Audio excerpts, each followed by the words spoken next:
Bloomberg Audio Studios. Podcasts, radio, news. This is Bloomberg Businessweek. Insight from the reporters and editors who bring you America's most trusted business magazine, plus global business, finance, and tech news. The Bloomberg Businessweek podcast with Massar and Tim Stenovec from Bloomberg Radio. All right, we're going to kick things off on this Tuesday with the most read story on the top eco menu. It is a Business Week story. It looks at the second term of Donald Trump at the White House, the policies that may or likely will come, his promises to overturn established economic and foreign policy norms, and what impact it may all have on the global economy. It's safe to say, Tim, the world is watching. Yeah, the world certainly is. The story by Bloomberg's Tom Orlik here with what you need to know. Bloomberg Businessweek global economics editor Cristina Lindblad. She's with us here in the Bloomberg Businessweek studio. Check out this story on the Bloomberg terminal and at bloomberg.com/businessweek. So a lot has been written about the upcoming Trump administration over the last month, what the administration is going to look like, who's going to be in the administration, the policies to come. What did the team and Tom Orlik want to tackle with this story? I think the idea was it's part of an issue that we do call the year ahead, right? So part of it was sort of to look at sort of what can we expect in 2025 and what is beyond. And one of the things, so it's part of what Tom is trying to get at is that, so Trump has promised, in a nod to Bonfire of the Vanities, is Bonfire of the Verities. All these sort of accepted, long cherished ideas in economics and foreign policy, that free trade is good, that you need to watch debt levels, that, that Pax Americana and the implied and explicit defense guarantees of the U.S. to other nations. Well, so basically he just says, I'm going to torch all of these things. But because, even for an administration that already knows the levers of power in Washington, it's going to take a while to get things done. So in 2025, we expect slight singeing to the world economy, with growth coming in about the same. Bloomberg Economics forecasting growth coming in around 3.1%, which is about like what we're estimating for this year. Inflation continuing to drift down in developed markets towards their 2% goal of most central banks, and also making headway in other places. So the expectation is, though, moving into 2026, some of these trade wars are going to heat up, keeping the metaphor going. Yeah. And expand beyond U.S. China. Already Trump has put Mexico and Canada on notice that he intends to use tariffs as a negotiating tool. And I think there's also a lot of questions about sort of like, what will those tariff levels be? How high will they reach, and how long will those will those stay in place? Right. So there are still a lot of question marks. But I think that regardless of sort of whether some of these things are used, sort of tactically, with tariffs are used tactically to achieve, goals that may not even be about trade, there is something that is happening in terms of normalizing these ideas and basically moving away from the status quo of what is desirable in in economics and in foreign policy. And Trump had already began to do that. I mean, we saw that the Biden administration did not remove the China tariffs, and that in polls there seems to be a lot of voter support for tariffs. I don't know that people always understand some of the kind of additional effects are of tariffs in terms of inflation, et cetera. Right. But there is support for using this as a tool, certainly to sort of... Well, and I think there's been a lot, too, about blanket tariffs versus targeted tariffs if we're talking about maybe protecting certain industries, and I guess we'll have to wait to see the details. I just want to hang on for a second, Cristina. We do want to mention a headline crossing, and this has to do with Senator Mitch McConnell falling a Senate GOP lunch and is receiving medical treatment. This is coming from Punch Bowl journalist John Bresnahan. He put this out on a post on X, so just wanted to bring that out to everybody who is listening and watching at this hour. But it's a good point. One of the things I loved in this story by Tom is that he said there aren't a lot of things economists agree on. One is that trade is good. We hear there is no turning back on globalization, yet we also hear more nearshoring and onshoring. Tim and I talk about it with a lot of guests. And so it is interesting that as we try to kind of game out what President Trump does with his team, I think most still think that globalization and global trade is good for global growth. Right? Yes. Yes. Although there have been some prominent economists who have stepped away a little bit about this sort of kind of wholehearted embrace of free trade. And I think people understand why voters have turned away from it, right? Like, there's that saying, it's just like the benefits are diffuse and the costs are concentrated, right? So even Lighthizer, who was USTR under the first Trump administration, in his book described the hollowing out of the town in Ohio where he grew up, which is a steel town, after sort of globalization really started picking up speed. I mean, my take is that globalization will continue because to a great extent, companies will find ways. Multinationals will find ways. It's not necessarily going to be the same pattern. We shouldn't be looking to nations necessarily to lead this anymore, and certainly not international organizations like the World Trade Organization.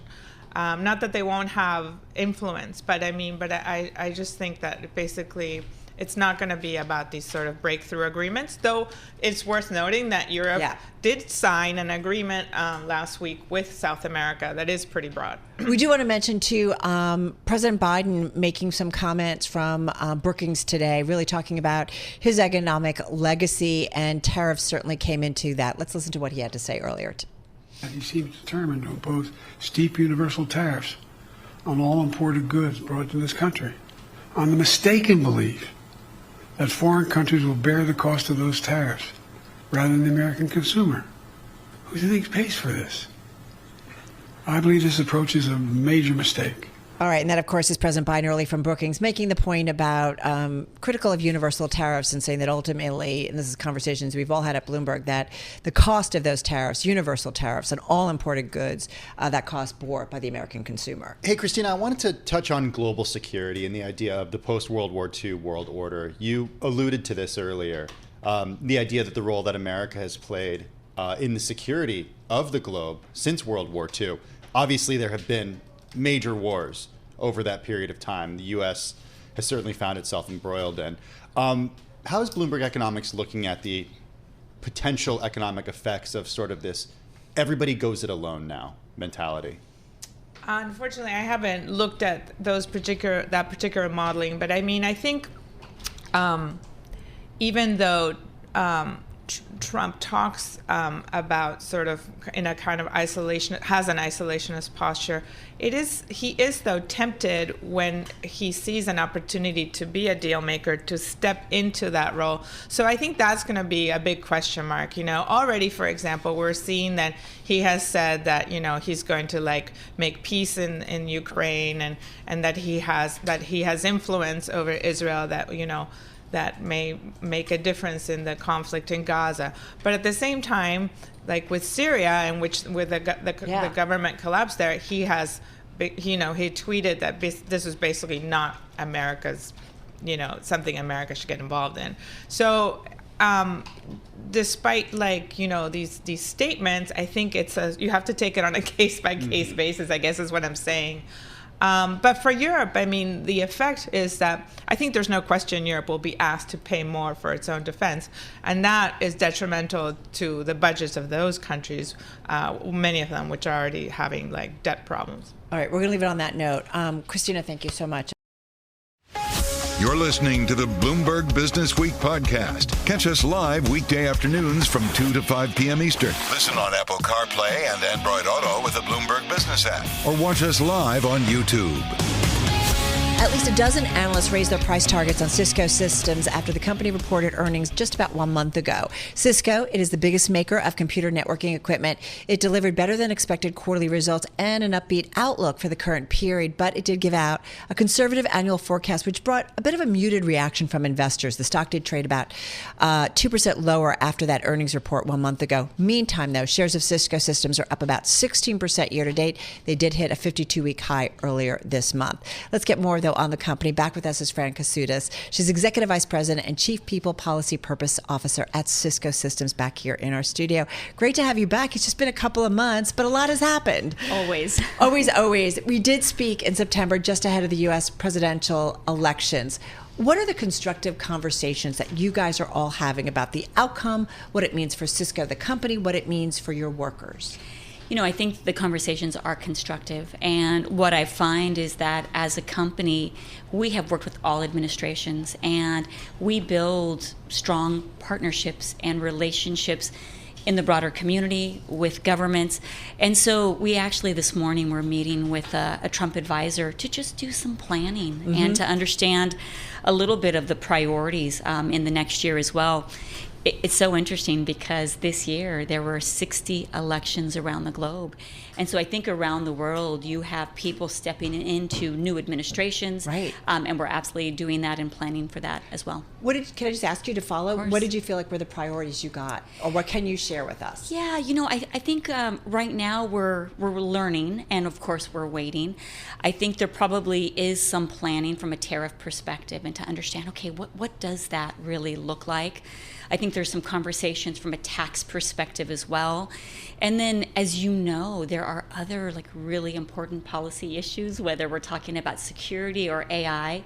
And I think we'll have to wait to see where that sits from a priority perspective as well. When you think about your supply chain and the potential for tariffs, what are the conversations that you're having around that? How could you be affected? Yeah, I think always from a supply chain perspective, and this came out of COVID, there's a level of agility and planning that is going on now that is like 10x what all companies were doing before. And I think we've learned that. And on the tariff side, kind of understanding what do the numbers look like, where, and what impact does that have from a cost perspective to Cisco and potentially to our customers. Is it going to cost more? Because It could. And I think at this moment, we just have to wait and see and probably not get too excited or nervous one way or another. Let's wait and see, and then we'll react. But is it worth thinking about changing your supply chain in the sense of finding different suppliers, moving manufacturing facilities, or having suppliers move manufacturing facilities as a result of these tariffs? You know what I would say, Tim, is we have been building redundancy even before the worry about tariffs.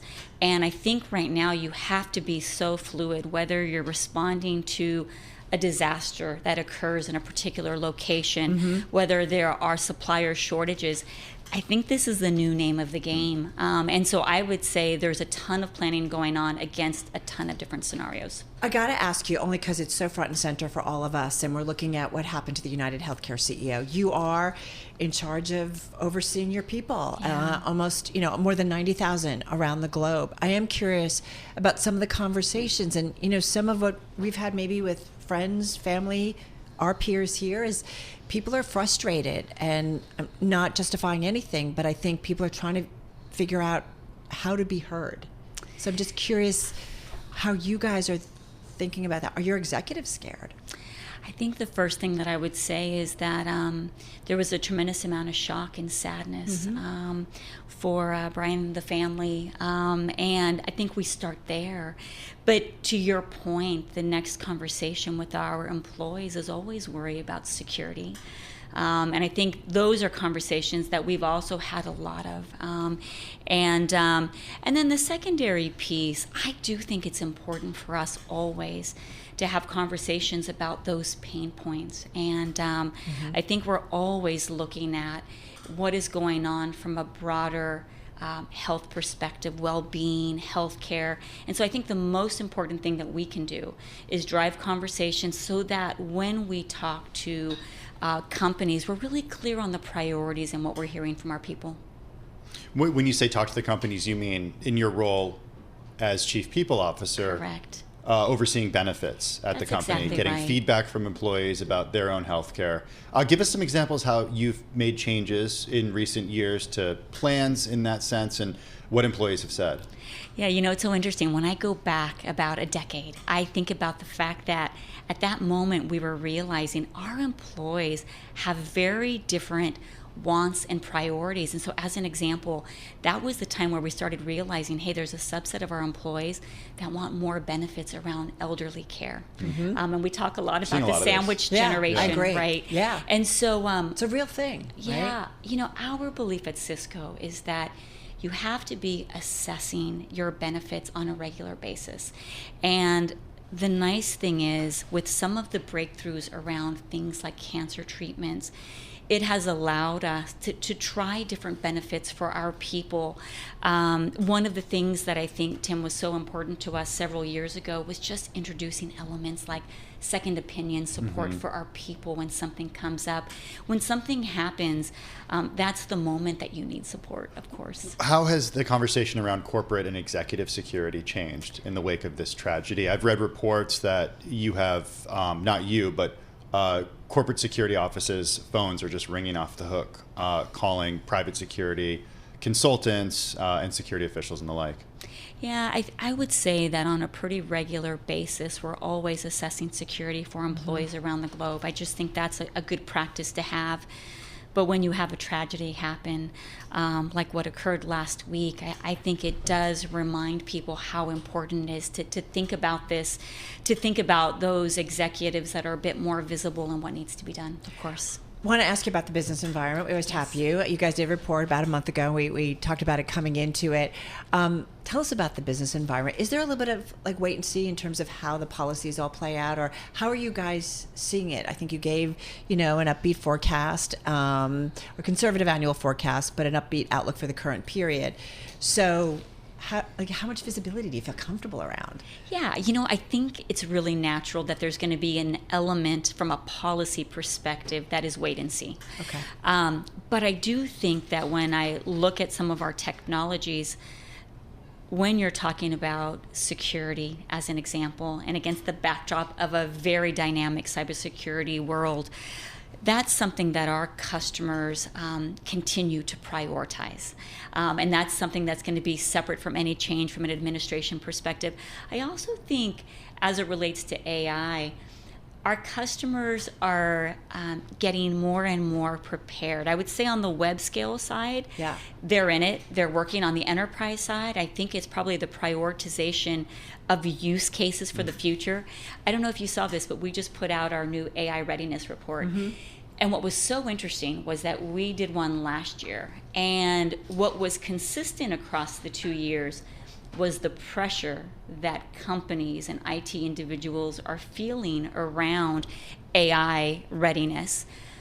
But where we didn't see any improvement is around having the talent for the AI play, which is really fascinating. Sense, does it? No, and especially because 85% of the participants said that they feel pressure to have a plan within the next 18 months.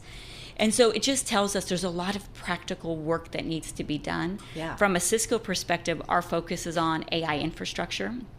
And that's something that will create a lot of demand from a network perspective, which is goodness as we move forward. But I would say internally, there's a lot of work that we're doing with our people. And our hope is that we can share this more broadly with our customers as well. Are you having any issues finding employees right now? So I would say there's always a shortage for great talent. That's how it feels. And so what across it the means, board, or there's certain categories? I would say there's certain categories. Okay. So I would say absolutely from an AI talent perspective, people are building skills right now. And so what's really fascinating is we start with a huge funnel of talent. And what we're finding is that a small percentage of that funnel has the AI skills that we're looking for. What that means on a positive side is that companies like Cisco have to build that talent internally, and it's going to create a lot of opportunities for our people. Feels like more companies are going to be very involved, right, in making sure their employees have the skills. Two quick things I want to get to. First of all, can we tell that you're getting ready to go overseas? Yeah, sure. Okay. What you guys are, sorry, it's out there. You just did. Oops. But you're a global company, and you are getting ready to go to Africa. And we talked a little bit about offline, about India. What is going on in those markets that you think is really important for the Bloomberg audience to know? Yeah, I'll start with Africa for just a moment. I think what we see there is that the demographics and the number of young people embracing technology creates a tremendous opportunity. Yeah. And so from a Cisco perspective, there's a lot of work that we're doing around key topics like cyber resilience. We did a report several months ago that basically showed that the number of cyber attacks on the African continent continue to increase. And in fact, it actually impacted GDP by about 10%. And so you see tremendous opportunities around policy, around skills. We see a shortage of security skills around the world, but on the African continent. Opportunities too, in that only 9% of cyber professionals on the continent are women. And so there's huge opportunities there. So a big part of my visit, in addition to the digital projects, is looking at how we can drive digital skilling on the continent. And then I would say from an Africa perspective, there's tremendous opportunity and growth. And it's exciting to see. I think it gives us an opportunity from a Cisco perspective to be even bolder within the country, to really look at the AI opportunity there as well. I'll probably be in India early in the new year. And just got about 15 seconds. Yeah, we plan to do a lot more around cyber But there's resilience. a lot going on. Yes, already. Around the world, and I know we ran out of time. Good luck with your travels. I know we'll be checking in again, but so appreciate it, as always. Fran Katsoudas, she's Executive Vice President, Chief People, Policy, and Purpose Officer at Cisco Systems, joining us right here in our studio. You are listening and watching Bloomberg Businessweek. You're listening to the Bloomberg Businessweek podcast. Listen live each weekday starting at 2 p.m. Eastern on Apple CarPlay and Android Auto with the Bloomberg Business app. You can also listen live on Amazon Alexa from our flagship New York station. Just say, Alexa, play Bloomberg 1130. It's a Bloomberg exclusive. Also one of the most read stories on the Bloomberg terminal. Apple planning to bring satellite connections to its smartwatch in 2025. It's ramping up work on a blood pressure feature, seeking to entice hikers and health-conscious consumers into upgrading their devices. It's pretty wild, right? Shares of the satellite provider, to mention this at the top of our broadcast, Globalstar surging as much as 30% in New York trading after Bloomberg News reported on Apple's plans. Apple gaining less than 1%, although the stock has been on quite a tear over the past month or so, and we're going to get into that as well. Mark Gurman is Bloomberg News Chief Technology Correspondent. He has the exclusive. He joins us from our Los Angeles bureau. What does it mean, Mark, to have satellite connectivity in this edition of the smartwatch? Yeah, so as you know, Apple brought Globalstar support and satellite networking support to the iPhone in 2022 as part of the iPhone 14. They've brought it to all subsequent models since then. This started off as an emergency feature, right? The first advertisement for the satellite feature were two people stranded on the top of a hill, right, in a remote area from a hike. One of them had a leg injury, and they were able to contact enforcement or emergency services who came via helicopter to come save them, right, from their iPhone. And of course, they were in a place without cellular connectivity. They were able to connect to a satellite instead in order to call these emergency services, right? This year, Apple expanded the feature away from emergency services so you can use the satellite infrastructure to communicate with anyone on iMessage when you're out of cellular range. And now, for the first time, about a year from now, they're going to bring that feature to the Apple Watch. Now, it makes a lot of sense to bring this to the Apple Watch Ultra. The Apple Watch Ultra, it's an $800 smartwatch that competes with Garmin. It's geared towards hikers, adventurers, athletes, the type of people who may want to use their Apple Watch on a hike, right, and leave their iPhone behind. And so now they'll be able to tap into that satellite infrastructure in order to stay in contact with both emergency services, family, and friends while on that hike, thanks to that Globalstar network that Apple has partnered with. Is this something that you see that just, again, plays to kind of a niche group, as you said, hikers and so on and so forth, or does it kind of start to move the needle even in terms of another revenue stream for the watch? I think it's yet another set of bells and whistles that they're adding to the Apple Watch Ultra to make it more attractive. You know, they have the Ultra Watch right now, they have the Series Watch, and they have the SE Watch. The Series Watch got that new design, thinner form factor, bigger screen. But me personally, I wear an Ultra because some of the enhancements on the Ultra over the non-Ultra watches are really important to me. For instance, you get double the battery life, right? You get more rugged design. You have that titanium shell with a little bit of a lip on there to protect the screen. So I like those features. I also like some of the watch faces that are included on the Apple Watch screen. I like the overall shape of the display. It has that flat screen instead of that curved screen. I really like that. But it's really double the battery life that is enticing to me. Don't have to charge the Watch Ultra every night, whereas the Series 10 and some of the older watches, you have to charge every day, maybe more than once a day, depending on how much you're using it. Adding satellite to the Ultra makes it an even more enticing upgrade. We're talking about double the starting price. In many cases, the Watch series starts at $400, the Ultra watches start at $800. And so the more they add to the Ultra Watch, the more enticing it makes it, and that could ultimately drive up revenue there. Over time, I also expect them to be able to turn the satellite into a paid service that they can generate revenue from. That's not going to happen in the near term, I don't think. I would anticipate the feature will be free on the Apple Watch as it's been on the iPhones for the past few years. But certainly this is going to make the Ultra an enticing upgrade for people not in the Apple Watch community right now, or people with all older versions of the Apple Watch. Hey, Mark, do we get to the point? Well, I got to tell you, a couple of weeks ago, my brother was camping over the weekend with his family in a remote area, and he sent me a text message through the satellite provider just to see if it worked, and it did work. But you know, it speaks to the way that Apple has expanded this, so it's not just for emergency services; it's for people sending texts or staying in touch when they don't have service. Do we get to a point where you are never disconnected, given what we get from satellite constellations right now?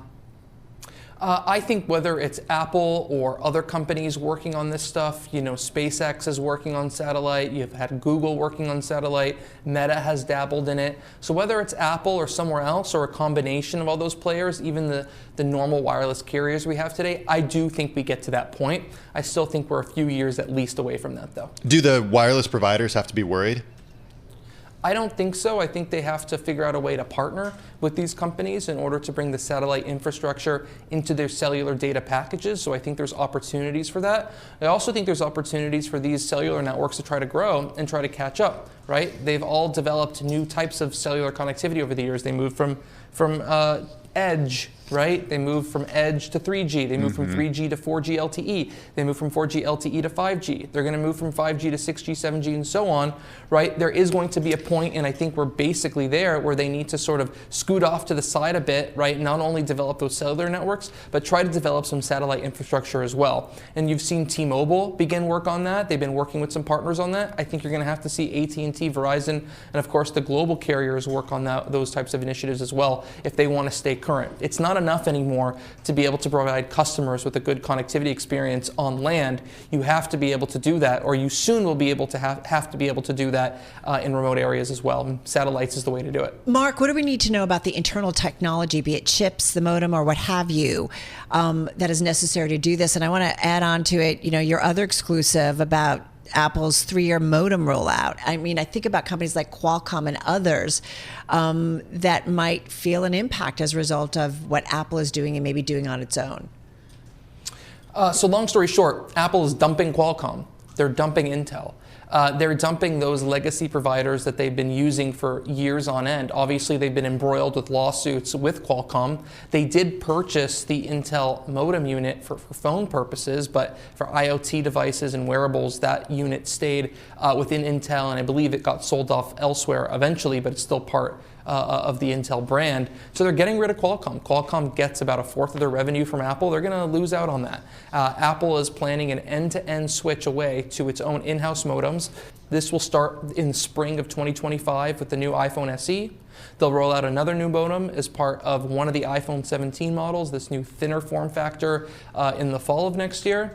And then in the subsequent year, about 2 years from now, they're going to bring a high-end modem to all of their iPhones and by 2027 they'll complete that transition. They plan to bring modems to the Mac, to the Vision Pro, eventually into other types of IoT and wearables, maybe something like augmented reality glasses.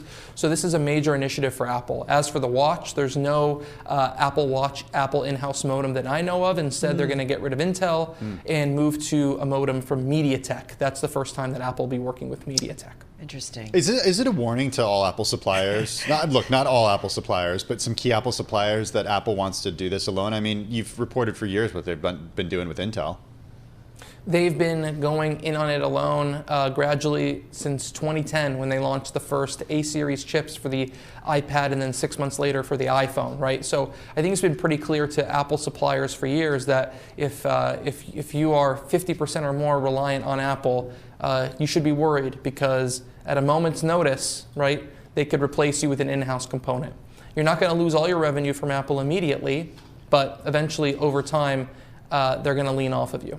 And that's what we've seen from many types of components. So my advice to Apple suppliers would be to stay ahead of Apple and create a component so good that it's too costly for Apple to replace you, or your technology is so good where it just doesn't make sense for Apple to replace you. Hey, just real quickly, among the headlines that crossed today was also about, Apple readying a blood pressure tool for the watch, possibly by 2025. Just got about 20 seconds here. I mean, increasingly, they're still thinking about health, right? That is an important area for them. Health is the most important area for them when it comes to the Apple Watch line. They're going to do more there and on the phone as well. This is a feature that would tell you if you're in a state of hypertension. Most times I know when I'm in hypertension. I don't need my watch for it, but I was going to say. I think this is a handy feature. Yeah, but you're, unique. I'm just going to put that out there. No, fair enough. Mark Gurman, thank you so much. Bloomberg News Chief Technology Correspondent. Check out all of his exclusive reporting. It's on the Bloomberg. You're listening to the Bloomberg Businessweek podcast. Catch us live weekday afternoons from 2 to 5 p.m. Eastern. Listen on Apple CarPlay and Android Auto with the Bloomberg Business app. Or watch us live on YouTube. It is time for another edition of Bloomberg Plugged-In. It's your weekly look at EVs. As always, Carol, lots of news when it comes to the space. Xiaomi showed off a new SUV it plans to sell around the summer of 2025. It intensifies an effort to take on Tesla and BYD in China. It is the world's biggest electric vehicle arena. And then we've got... Don't try to get one here. Don't even try. Don't even try to get a BYD. Well, you can't. Exactly. Ain't happening, people. It's not now. I don't think it'll happen over the next 4 years. Either, if with Elon Musk is right there. But the world's got to be watching, and certainly the U.S. makers. Here's another fun fact for you. The average price of a lithium-ion battery pack has fallen the most in 7 years, according to a Bloomberg NEF Energy, in a development likely to accelerate price parity between electric vehicles and gasoline-powered cars, which is something I know in my orbit. When people are thinking about buying, they're looking at the differences, and cost is certainly a big part of it. Rob Thummel is portfolio manager at Tortoise Capital. He joins us here in the Bloomberg Interactive Brokers studio. Rob, when you think about this space, how do you think about it geographically? Because we talked about a couple stories that really have a global impact. Thinking about there's the market in China, and there's basically everywhere else. Is that how you think about it? Well, the global energy market really has become much larger, but the U.S.'s role has become even more significant if you think about it because of shale oil, right? The U.S. today is now the largest producer of energy in the world, the largest exporter of energy in the world. So you're right. Where are those energy exports going? Yeah, it is more than China these days. Obviously, China is the second largest consumer of energy in the world, right behind the U.S. and continuing to grow. But places like India is growing, and it's economy, and when economies grow, energy demand grows. The problem, though, and the challenge is when it comes to cost. It's still cheaper to buy an internal combustion engine vehicle, and then people hold on to these cars for a very long time, especially outside of the U.S.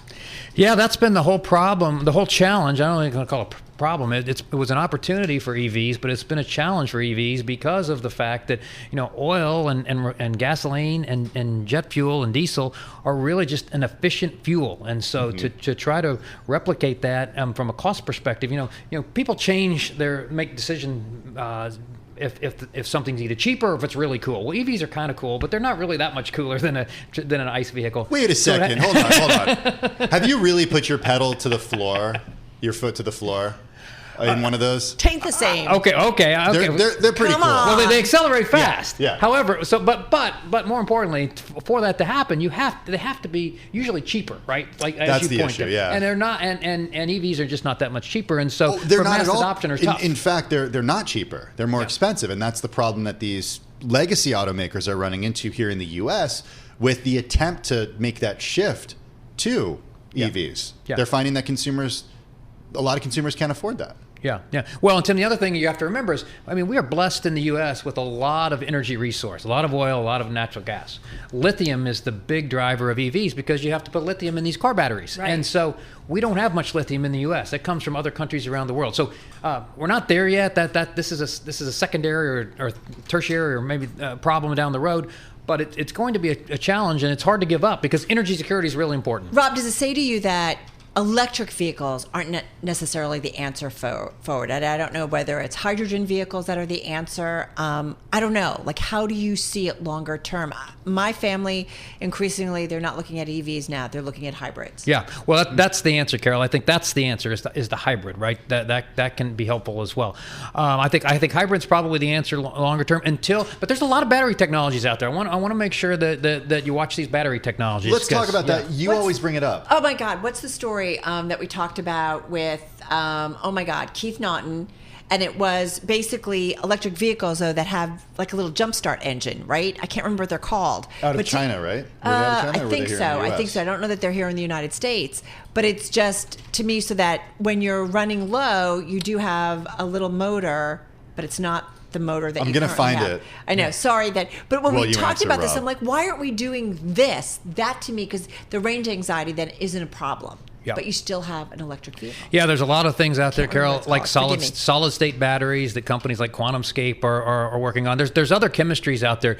They're still really in their infancy stages, and they're being worked on. If they could reach commerciality, then that those technologies could really advance the adoption of EVs. But right now, like you said, ICE vehicles, internal combustion engine vehicles, are Tim really the found best it. way to go. You These found are it. called EREVs, EREVs, EREVs, yes. extended range electric vehicles, but they're in China. Right. They're not here in the U.S. Right. But it doesn't mean, I don't know. They I can guess go up to 700 miles. Yeah. Yeah. But it's just interesting. I just wonder if we're exchanging one problem in terms of carbon and the impact on the environment, crucial problem, but for another one because lithium, is another. Yeah, it's a problem too. No, you're right, Carol. I would say out of all of this, though, what's come out of all of this is the oil and gas producers in the U.S. have cleaned up their act a lot as a result of this. And whether it's pressure. What do you mean? Well, okay, for instance, just a classic example. You've heard of this flaring, right, that goes on in Yeah. West Texas. It's just basically flaring We've done a lot methane of- gas Businessweek has done a lot of into the reporting on air, this. right? Yeah. That was prevalent, highly prevalent years ago. Nobody really cared because nobody was paying attention. Well, all of this encouragement of EVs and when a lot of these oil and gas companies felt threatened, one of the first things they did was, okay, well, we can clean up our act. We can commit to zero flaring. So there are companies like Exxon and Pioneer did this a long time ago. And a lot of these West Texas producers are committing to zero flaring. That's a huge impact if that happens, or when that happens. It's going to happen. How does this look? Why hasn't it happened already? If it's such a good thing to do, they're almost and there. the energy companies want to be good. Like, I never understand why. Oh yeah, we'll get to it. It's going to take us 3 to 5 years. Well, that's 3 to 5 years of more pollution. Fair question. It has happened to a certain extent. Sorry, Tim. Companies like EQT are already there, right? If you look at what Yeah. Toby Rice has done to EQT, they're done flaring. I think he calls themselves net zero now, I believe, and so they're almost there. There's some infrastructure. There are some practical constraints, but yeah, they're moving fast. They're right, Carol, and it's a good question. What happens during the next administration with regard to energy and EVs? Because you've got a couple competing factions there. You've got Elon Musk with the very close ear. He has the presidency at close ear, I should say. And then you have also what President-elect Trump wants to do when it comes to the energy industry here in the U.S. Drill, baby, drill. Yeah. What does that look like? Yeah, I think still politics, Tim, rather than economics, not politics, will rule the environment. Well, the economics says if oil prices are low, you're not going to be seeing investment by ththese majors. Right, and well, that's right. We saw that last week. There's Chevron. No, it's a good point. Chevron lowered their capex guy. I think Tim, what you got to get to kind of the Goldilocks scenario for oil prices. I think we're pretty close. We're in the 60s, right? In the high 60s. Low oil can probably go a little bit lower. But if that happens, you're going to see demand for crude oil, not only just domestically, globally, go up, and it's going to go up pretty substantially. Why do you think demand will go up when the price goes down now? Because aren't we seeing issues in China driving a real lack of demand? Isn't that what the issue is? Potentially, but the economy in the U.S. is going to be pretty strong, it appears. And if these prognosticators are right about the U.S. economy, you're going to see pretty strong demand for oil in the U.S. India, once again, got a lot of economic growth coming from India. That's going to be a place of oil demand. China is kind of a wild card. I mean, I've read both sides of it, right? Yeah. I've read where it's not going to be as much as what everybody thinks, but I've also heard that, obviously they're providing incentives in that country to grow as well, and so they're going to need more oil if that happens, and the lower the price helps. So, are you actively still buying some of the big integrated oil companies, whether it's ExxonMobil, whether it's Shell? Those are names that you think for investors make sense? Well, I do, especially companies like Exxon and Chevron, because if you look at, obviously it's been a great year for the markets. You guys talk about it every day, and you're right. It hasn't been such a great year for the energy stocks themselves, right? They've been underperformers, and companies like Exxon and Chevron haven't really kept pace. But yet they've got some really good dividend yields, high free cash flow yields that are higher than what the S&P 500 market average is. In some cases, double what the S&P 500 market average is for high free cash flow yield. They're going to grow the dividends, and basically they've developed themselves into these integrated oil companies that are going to benefit from oil and gas production as well. But they're also doing a lot with low carbon fuels as well, and that's how kind much of are they doing though? A in little. The low carbon world, yeah. You got to start somewhere though, right? Yeah. They're doing things with renewable natural gas. They're doing things with renewable diesel. Plastics recycling and advanced plastics recycling. All of that you have to start somewhere, and these are all new technologies that they're looking to advance. I learned recently that sustainable aviation fuel, it's not necessarily, it's not sustainable in the sense of you're burning fry oil. Yeah. You're actually burning jet fuel. It's just produced in a more sustainable way. It's a lot more expensive, though. Yeah, I was going to say in some cases, though, but maybe they're using. You're right. Maybe they're using the vegetable oil from McDonald's. There are examples out here that are kind of interesting. In a company like Neste over in. I think it's in Denmark that takes the fry oil, turns it into gasoline or diesel fuel that's then used in the trucks. That takes the new fry oil, the vegetable oil, back to the McDonald's, and then they just continue that endless circular loop. Now those are rare, but they're kind of interesting stories. I just want French fries now. Hey Rob, frying the fries in the gas tank of the diesel truck. I want my fries, right. I want the oil first. Okay, and then oil first then. Do what you can. Cool. Rob, last question here. What's your favorite alt energy play or EV play? Oh, EV play? Oh gosh, that's a tough one. I think Tesla's obviously got the corner of the market. I don't know if you can go against Tesla. I mean, the other companies have had a really difficult time. So Tesla's solved the cost equation, I guess. They've been able to solve that. They've obviously it's a highly valued stock, but they've got a lot of things going in a positive way, and they just such dominant market share. It'd be tough if you're looking for an alt energy play EV play to buy a stock other than Tesla. Thank you so much. Really enjoyed this. Rob Thummel, he's portfolio manager at Tortoise Capital, joining us right here.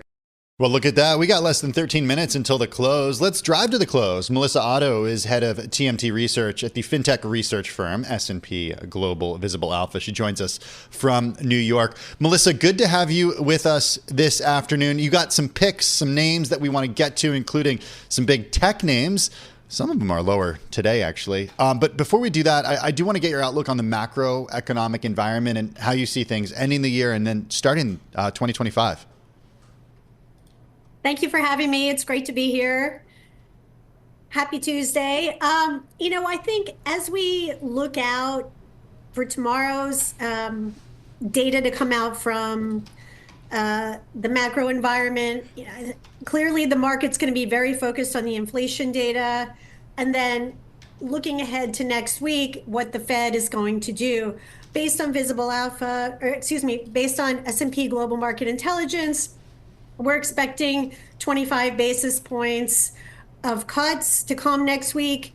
And then as we look out to next year, there's an expectation that GDP is going to slow from this year.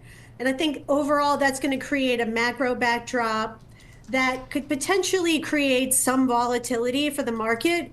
But as we look through and sift through all the different views on post-election market rally and what's actually driving upside, it'll be very interesting to see, how growth maintains the same trajectory that it has for the past 12, 18 months. Yeah, and it's really 2 years of running, right, in terms of buying the market that you did well. And so you do wonder, do things get a little tired just because you've had 2 strong years buying the S&P 500?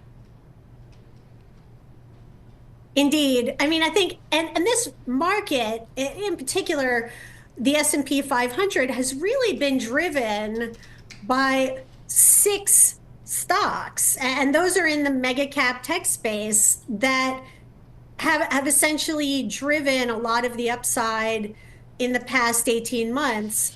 In particular, NVIDIA has been a significant contributor. 17% of the index's attribution can be dedicated to NVIDIA alone. So I think the market itself is saying, wow, what about the other 499 names that are out there?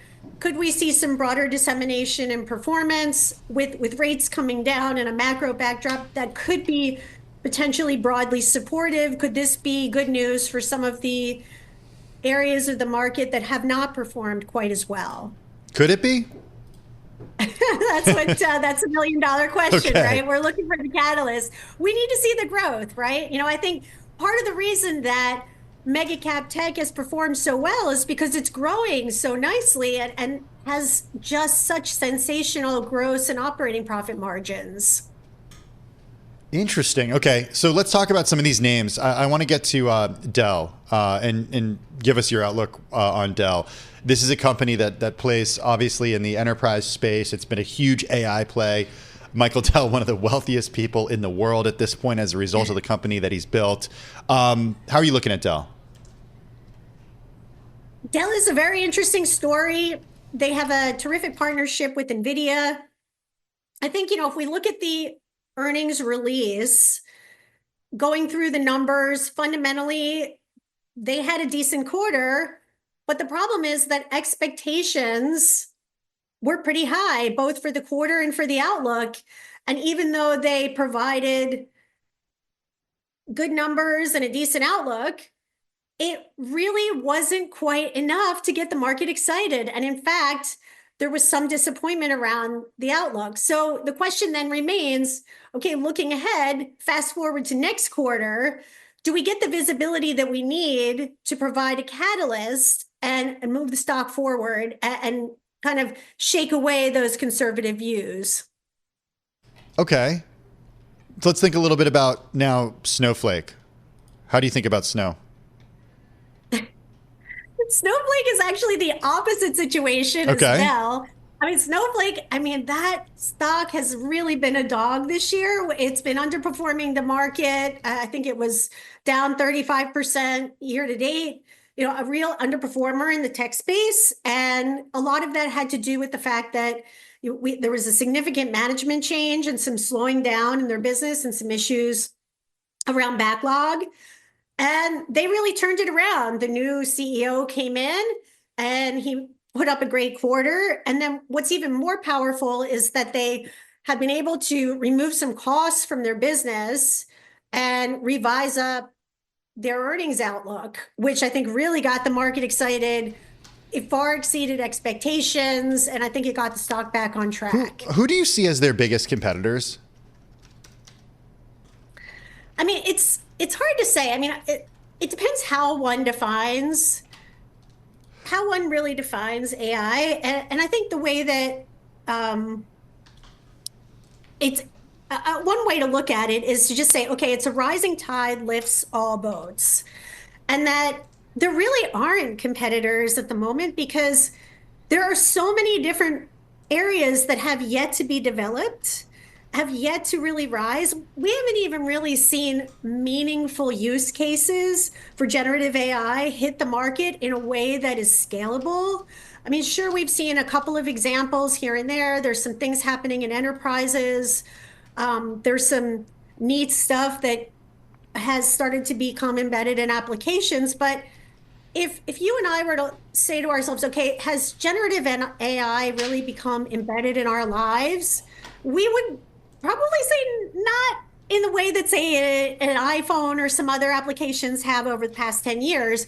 And this is really where Snowflake is an important player, because they enable a lot of that data to be shareable, to de-silo it, and to really prepare it for a generative AI application. Right. So right.